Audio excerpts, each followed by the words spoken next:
One vampire hunter left. One Sarafan left. Well, there are actually two. There's Malik, who's apparently fighting Bordor right now. And there's Raziel.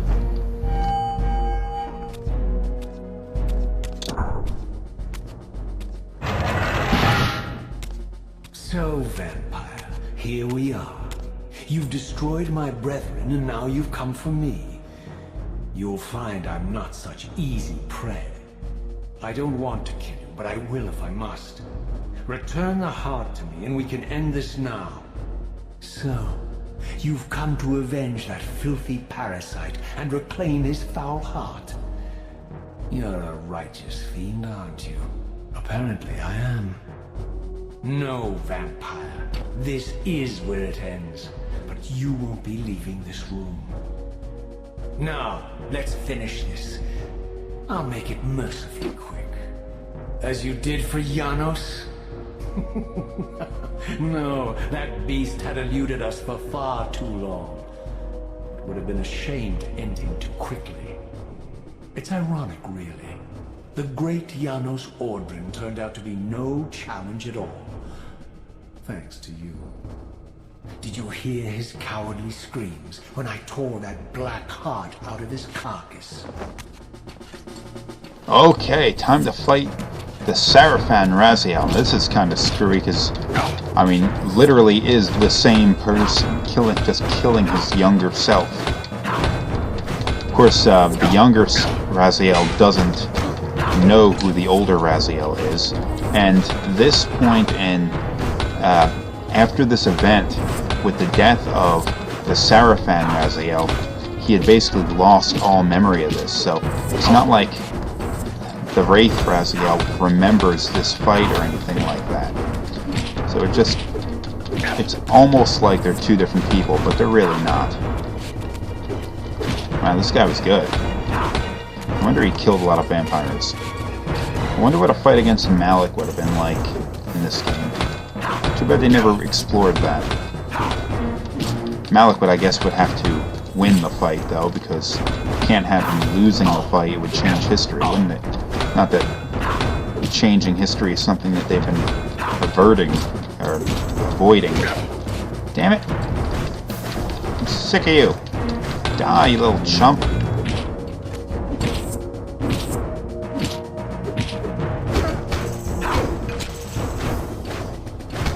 Of course, the Wraith Raziel can't lose this fight at all. I can just stand here and let him attack me for an hour. It wouldn't do any good.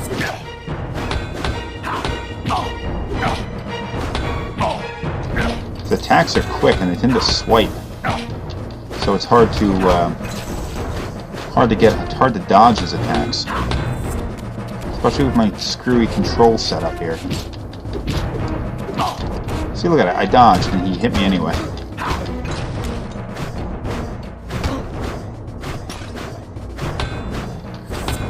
Just be a good boy and die.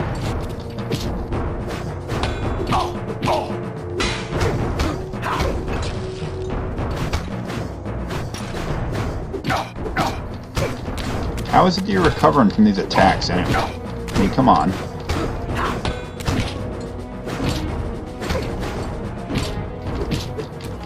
Padding the episode.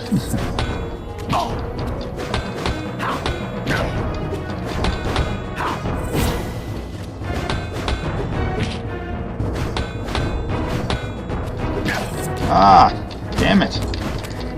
Oh, now you're dead. I renounce you.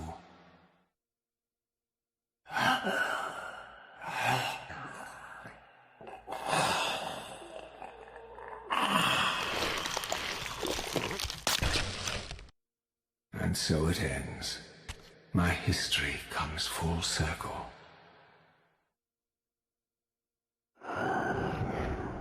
Sensing its twin, the Wraithblade uncoiled itself from me, and instead wound lovingly around its former self.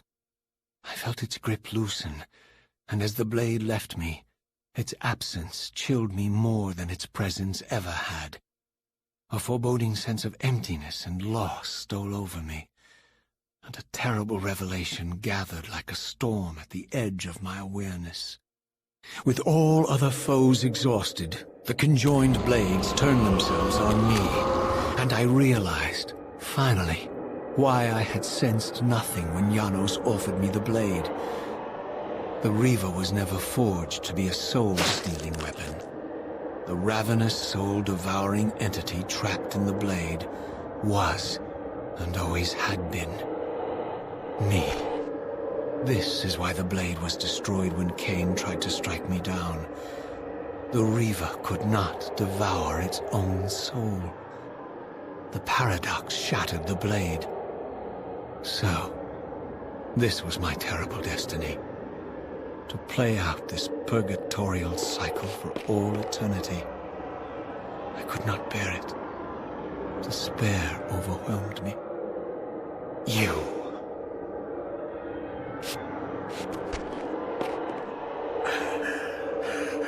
Are you enjoying this game?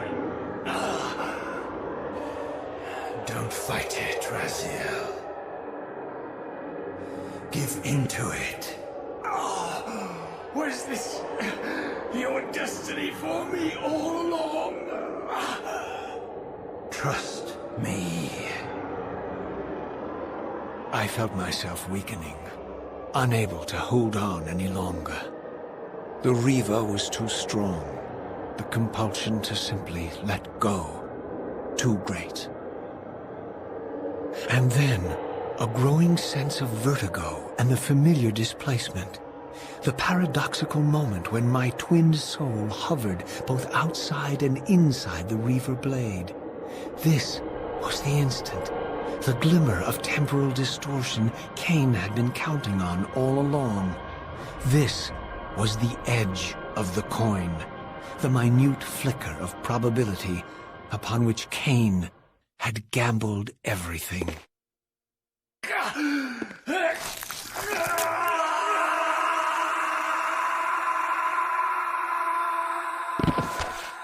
Now you are free to reclaim your true destiny, Raziel. Behind Cain's eyes, I could see new memories blooming and dying as history labored to reshuffle itself around this monumental obstruction.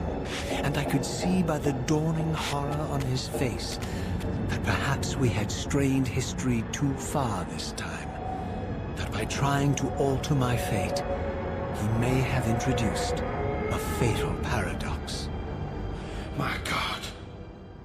The Hilden! We walked right into their trap.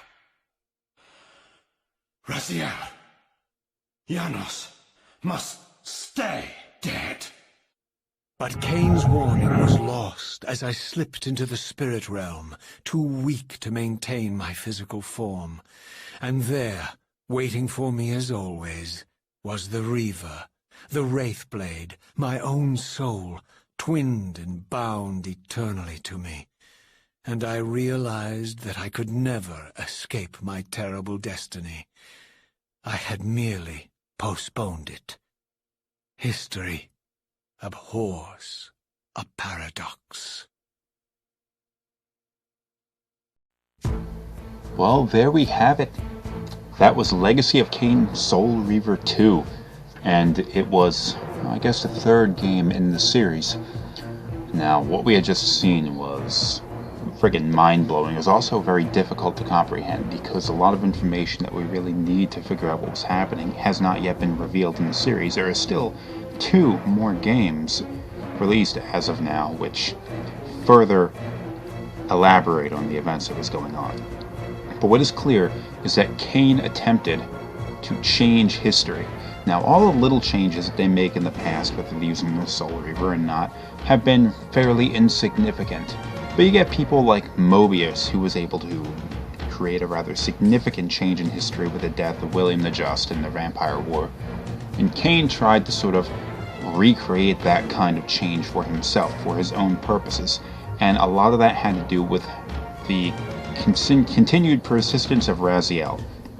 He could not afford to have Raziel's soul get sucked into the Reaver, and make it Soul Reaver, and he wanted Raziel to continue to exist to fulfill some unspecified destiny of his.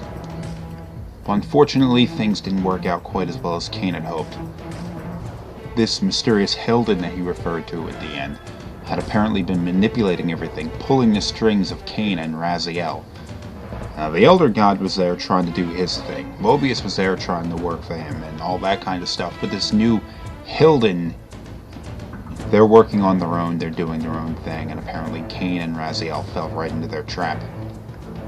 Now, what exactly that was, I don't know, but it had something to do with Raziel's soul not being pulled into the Soul Reaver. But as Raziel faded into the spectral realm, he discovered that the Soul Reaver was still bound to his arm, meaning his soul had still eventually been pulled into the Reaver. So despite Cain trying to change history, trying to make it so Raziel survives, it doesn't work. He merely postponed Raziel's consumption, being consumed by the Reaver.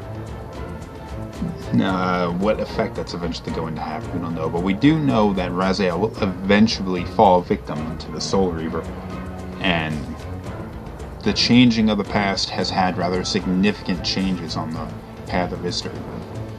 Now, where I go from here is a little bit screwy, because originally I was thinking about maybe playing the game in sort of chronological order, so that would sort of mean Blood Omen, Blood Omen 2. Soul Reaver 2, and then eventually Defiance at the end.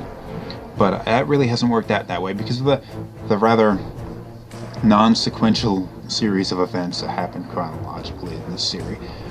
Really confused the issue when you do it that way. So had I played Blood Omen 2 after I played the first Blood Omen, it would have been really confusing because there are a lot of weird story inconsistencies that would exist in that game that wouldn't be explained until after you had actually beaten Defiance even. But that's kind of screwed because a lot of the stuff in Defiance refers back to events in Soul Reaver 2, or rather Blood Omen 2, so that kind of screws everything up. So I'm gonna, instead of playing Defiance and then Blood Omen 2, I'm gonna play Blood Omen 2 for the next series and then Defiance after that. Damn, this story is confusing as hell. Think about it like this. Raziel has, during this entire game, tried to defy his fate, defied the influences that people put him through. Cain's influence, Mobius, the Elder God, and whatever this unseen Hilden is. But he ended up falling right into the trap. Even the Elder God said, "You failed me, you're not doing your job." But eventually, Mobius is like, "You did exactly what I wanted to, you imbecile." So Raziel has not managed to break his fate of being a puppet, and appears as though Cain hasn't either. Okay, here we go. The end of the credits, so I'm going to end the episode now. A little premature, I think, but I got to do it. If you like what I did here, I got to love the series. Boom! Check them all out. Yeah.